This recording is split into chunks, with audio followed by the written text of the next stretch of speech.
I love you because you're no bullshit, right? So, I mean, seriously, like, we are throwing these words around like they're old hat.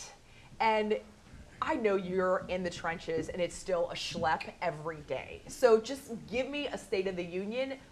Where is the business right now from the buy side? It's funny that you say that. I was like having trouble controlling myself through the last 5 people who were up here because it's just like, I really earned that nickname, Scheppach. I'm like, shit, people. There is so much fog in the marketplace. You know, I consider myself an expert at this. I probably have the most. By the way, you are. Yeah.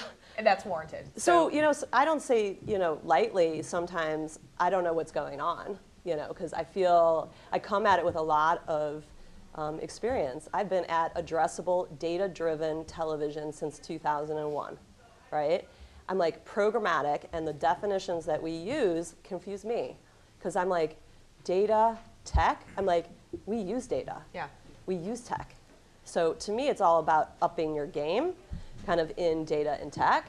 So I'm so tired of the word programmatic and the misuse of the definition and what it really means, because really, I think, you know, I work at an agency who has an amazing optimizer and has amazing use of data. And, you know, we work in an industry that, you know, we probably could upgrade the tech side of things. Pipes aren't connected. Right? So to me, and by the way, there's no incentive to connect those pipes right. in real terms. So exactly. Perpetual motion, right? So a lot of the players that are out there that are confusing me, my clients, and just creating, I think, an unhealthy environment for innovation and what we really need to get done, you know, are confusing the situation by saying we're applying data like we never were before. Right. Like the problem is, and you know, I'm known for bashing Nielsen a lot. The problem is we were stuck on respondent level data for television.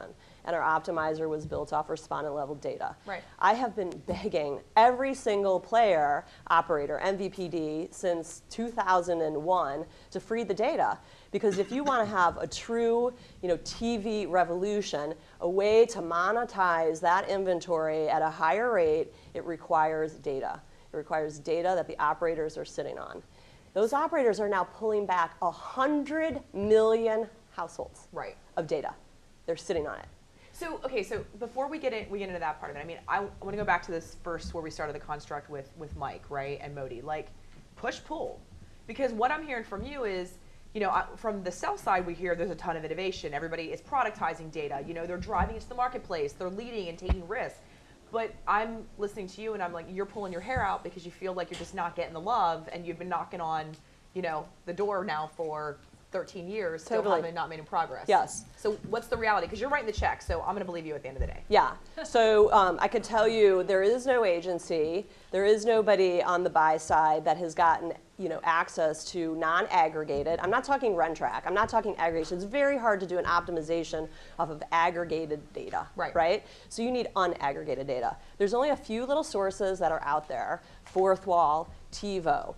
Other than that, it has to come through the operators. Otherwise, you know, I've been evaluating all of our opportunities, whether it use ACR, any way I can get at this. We need data, and unaggregated data that's in a privacy-compliant, protected way. That's why SMG's partnership with Axiom is so important, which sometimes is not just about the data, it's about the safe haven. Right. It's about how do you connect data together in a way that cable operators, who are subscription-based companies primarily, are going to feel comfortable that they're not going to lose subscribers over privacy issues. Okay, but I want to be really clear here because, and I think there's an interesting comment on privacy, because I think one of the comments I heard from Monty is in his EULA, there's an incentive, an economic incentive, right, to actually, if you want to opt into advertising or not right now, right? It's $20 a month you save if you opt in.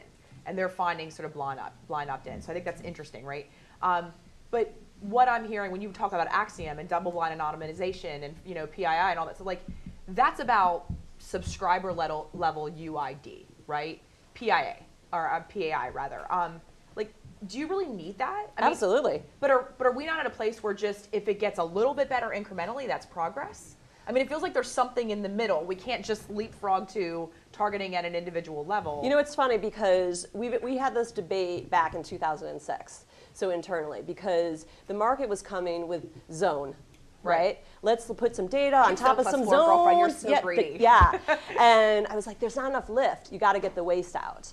And if we start saying embracing zone-driven data buys, I feel like we're going to cost the industry 10 years. So we decided to leapfrog the technology and go all the way to the household and separate the conversation between data and addressability. So I beat both drums, but I try not to beat them together. And they are coming together now. But that's because we pushed the market so hard to deploy addressable television. And why is that? Because that's the first place you can get access to the non-aggregated set-top box data. Okay, so non-aggregated set-top box data, let's say that the floodgates open and we have almost 50% of the market owned by 2 players as a potential reality in the next 6 to 12 months. What do you want to pay for it? What's it worth to you? Well, we're definitely paying a premium on top of addressable.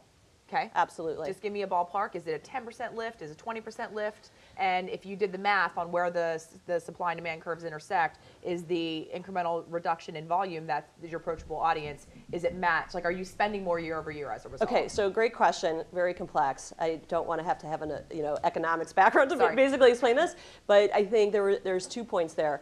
In terms of how much of a premium we're paying, it really depends on the inventory source. Okay. So on DirecTV and Dish, they were kind of monetizing at a low rate because essentially before addressable was DR. So they're trading off a DR rate for a high addressable rate. So 5 times, right? But it was a low rate. Right. So we have other players that are struggling to come to market. Comcast, who is monetizing at a fairly high rate because they had a local premium on top of that. So now they say, well, I have to earn a premium on top of my local rate. And I'm like, well, how about we talk about your national rate? So it really depends. It's very hard to give an answer on what the premium is, but I could tell you.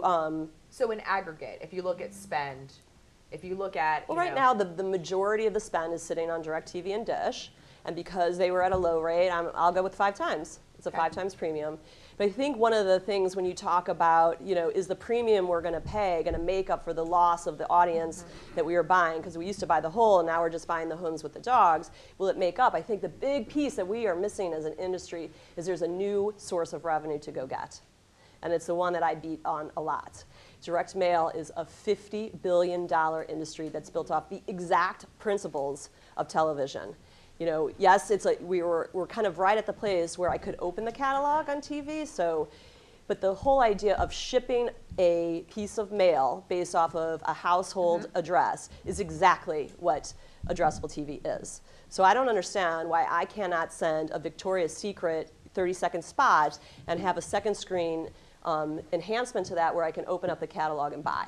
I think there's a $50 billion paper marketplace that this industry should embrace. If you had to put, let's go to the buckets of MVPDs, right? Let's telco, satellite, et cetera.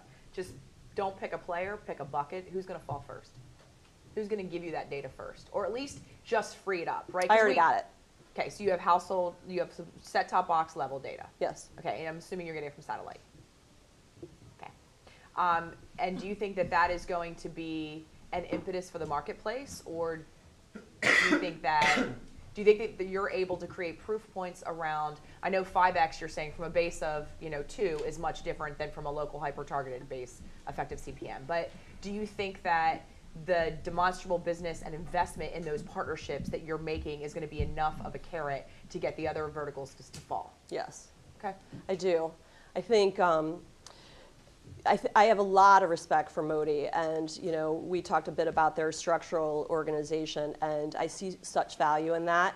We're structured a bit differently, and I think of myself much more as an entrepreneur, and I want to be the first one to do anything and structure the marketplace. So I think we're right at that place where some of those relationships that we've built over the years are starting to trust me and trust me with the data and trust our relationship with Axiom to keep the data safe. And then now the next step is for us to understand what value we create on an MTA or a multi-touch attribution model. So we're right at that place. I think TV's a bit nervous, like am I going to stack up, or is all this money going to start migrating to digital? So I think I'm a trusted person with them, and we're going to figure it out. So I think that's the big goal for 2015, is to figure out what does the data say, what is the value of the data, and how does it drive our business. Okay, so last question. So all your wishes come true. You've got household level set-top box data disaggregated. You're wish list is checked off. Do you really care about DAI for linear television, dynamic ad insertion? Do you care about real time so that you can actually target at the time of the ad call? Does that matter to you? Yeah. Is that important? Yeah, totally. Okay. So when you say DAI, I think of a world of VOD. That's what, when you say it. So if that's what you mean by it. I think of any premium content that has the ability to have a addressable ad is my purview.